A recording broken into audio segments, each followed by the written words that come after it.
มันกำลังก่อใหม่ๆนะนี่ก่อใหม่แล้วหั่งบ่ใหญ่ปานใดนี่เห็นบ่นั่นเท่าไหร่มีแต่น้ำหวานพี่น้องเอ้ยเนาะน้ำหวานนี่เราจะเอาออกกันเด้อพี่น้องขออนุญาตเอากันเด้อ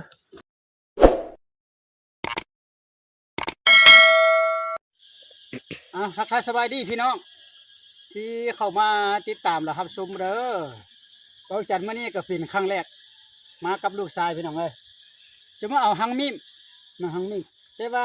อุปกรณ์กับเบ้าจันก็เฮ็ดแต่จังซี่ในอุปกรณ์ที่ว่าจะมาเอามิมนะอันนี้จะเป็นเฟืองต่อเข้าอะไรพี่น้องแล้วอันนี้น่ะแม่นต้นตะกบพี่น้องต้นตะกบเบ้าจันจะจูดนี่แล้วก็ใส่แล้วก็อันนี้นี่แม่นฟองน้ำบ่แม่นน้ำกินเด้อนี่นะถ้าเบ้าจันเวลาย่านไฟไหม้นะแล้วก็เบ้าจันจะซีดใส่แบบนี้เลยพี่น้องเนี่ยเนาะอันนี้น่ะน้ำเพราะว่ามันอยู่ใกล้สวนเขานี่นะแล้วก็อุปกรณ์ก็มีผ้าเด้ผ้าสำหรับเขาจะเบิ่งแล้วก็ชิมตัดเขาจะเบิ่งว่ามันจับอยู่กิ่งใดยังบ่ฮู้มันอยู่ในยมพี่ได้พี่น้องเอ้ยแล้วก็มีสามนี่เวลาเขาใส่ย่านมันเหี่ยบ่หยังบ่เบาจังนั่นจะใส่อยู่บ่เนี่ยแหละพี่น้องเอ้ยนี่งัวมาเลยพี่น้องงัวทางหลังก็มาพี่น้องเอ้ยโอ้เอาอยู่บ่นี้พี่น้องแต่ว่าจะเห็นบ่พี่น้องเอ้ยเอาเต็มจะให้เบิ่งมากล่องนี่นี่พี่น้องเอ้ยอยู่ไหนพี่เด้องัวเพิ่นเอาตู้เพิ่นให้งัวมาก่อนนี่ตู้เพิ่นอยู่ทางหลังเพิ่นโอ้ไปทางพี่ปะนี่นะเขาก็จะทำการจะเอาอยู่ไหนเพื่อนพี่น้องเบิ้งเบาจันจะให้เบิ้งก่อนจะได้พีย่านี่บ่แม่นง่ายได้พี่น้องเดี๋ยวนี้ก็มีกับหนูเขาได้นี่พี่น้องเห็นบ่เนี่ยเขาใส่นะกรงได้นั่นนี่พี่น้องไงมีกรงดักหนูนี่แต่ว่าเบาจันจะเอาเบิ้งน้ำกันพี่เดี๋ยวปัญญามันติดสวนนะเพราะมันใกล้สวนนะพี่น้องเลยจุโบ้ยงัวกำลังบุลงมาตาตะปัดโทมาทางหะเลยบาดนี่นะฮันทั้งงัวทั้งควายพี่น้องเลยโอ้โหตีหะไปเลยน่ะโอ้ตัวนี้เนี่ยกิ่งไม้กระปี้ไปเลยเนี่ยตัวนี้นะโอ้โหพี่น้องเลยเขาก็จะพาพี่พัดน้องเบิ้งอันน่ะหังก่อนเนาะก่อนอื่นเมื่อก็จะเราจันก็บ่เคยเอาจักเธอเด้อนี่มาทางนี้พี่น้องไงเนาะนี่อยู่พี่แหละพี่น้องน่ะมันอยู่ลึกเติบได้พี่น้องเบิ้งเด้อเบาจันจะพี่ก็พี่ค่อยๆก่อนนี่อยู่ไหนพื้นเดียวพี่น้องไงนี่ดำพื้นน่ะแป๊บเดียวค่อยๆก่อนนี่พี่น้องเนี่ยพี่น้องเห็นบ่นั่นพี่น้องเอ้ยหันดำมืดอยู่ในหันละนี่ดำมืดแป๊บเดียวก็เด้อเบาจันแปลงบอลซองวางที่เขาจะจุดมันก่อนเอาขออนุญาตอาจจะเบาจันกับบก้าได้เอานี่พกก่อนพี่น้องให้เขื่อนแต่หน้าหน่อยนึงเบาจันจะแปลงซองทางบอลนี้ก่อนโอ้สินค้างกับเต่าฟางได้พี่น้องเอ้ย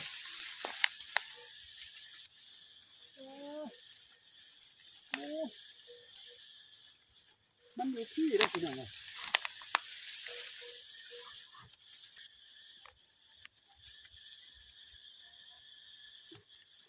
นั่นนี่แหละพี่น้องแป๊บเดียววันนี้เราจะใช้ไฟก่อน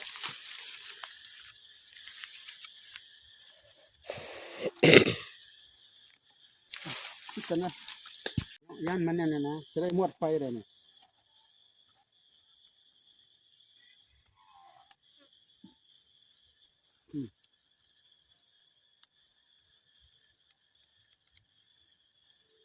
นี่แหละเราจะเอาเจ้าควันมันเด้อมันดูทิ้งก่อนดูไฟตายละพี่น้องเอ้ยควันน้อยแค่ลองเบิ่งเนาะพี่น้องเนาะจะไม่ตายนี่เด้อตายไปละ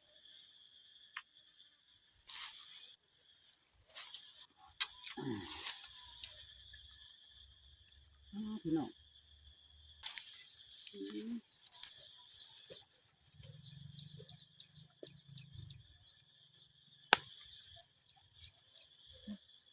ยังไม่ได้จ่ายกี่เลยปกติปูตินนี่เบิ่งได้ยามเตะไฟนะมันหะหนาพูดนะ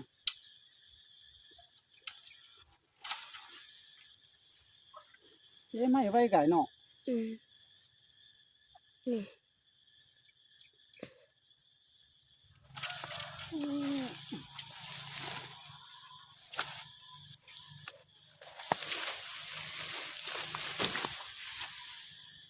ไม่ได้ที่ควันบ่มีอ๋อ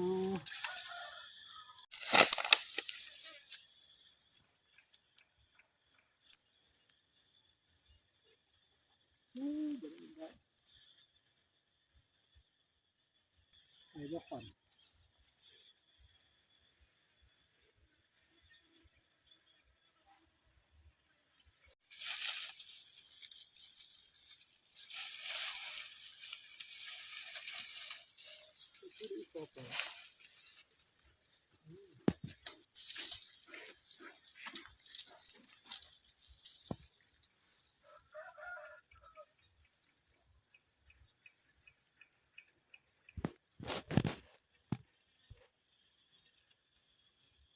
กินไว้ไก่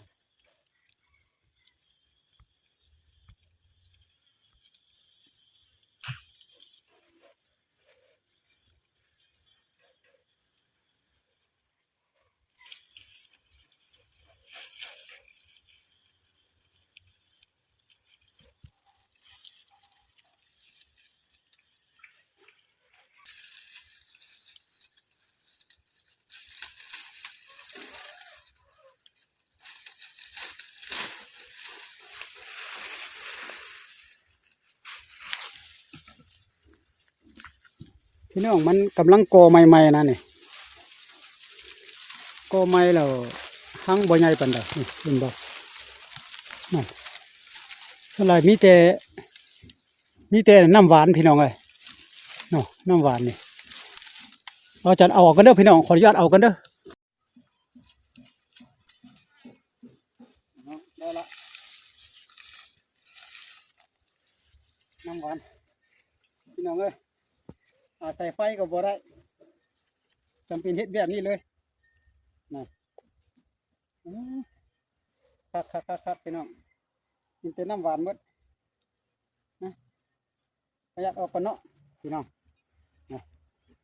น้ำหวานพี่น้องเอ้ย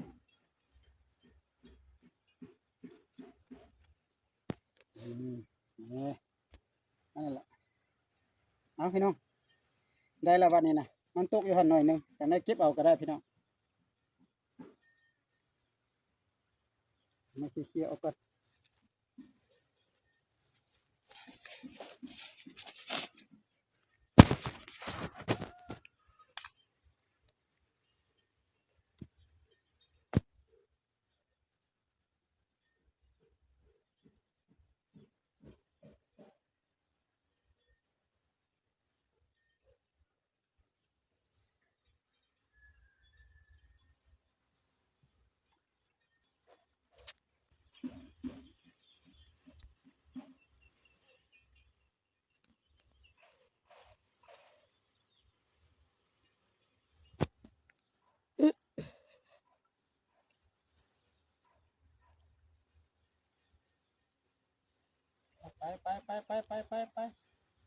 ไปเด้อไปเด้อไป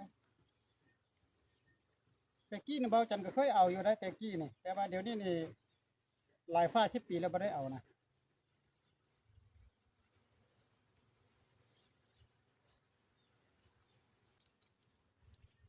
เรียบร้อยเสร็จพี่น้องนี่โอ้สุดยอดพี่น้องเลยฉลาดมิแต่หั่งขนาดนางอ่อนๆเอาเป็นจังได้พี่น้องเลยโอ้จอดเบิ่งดูเสียบอยู่บ่หนอ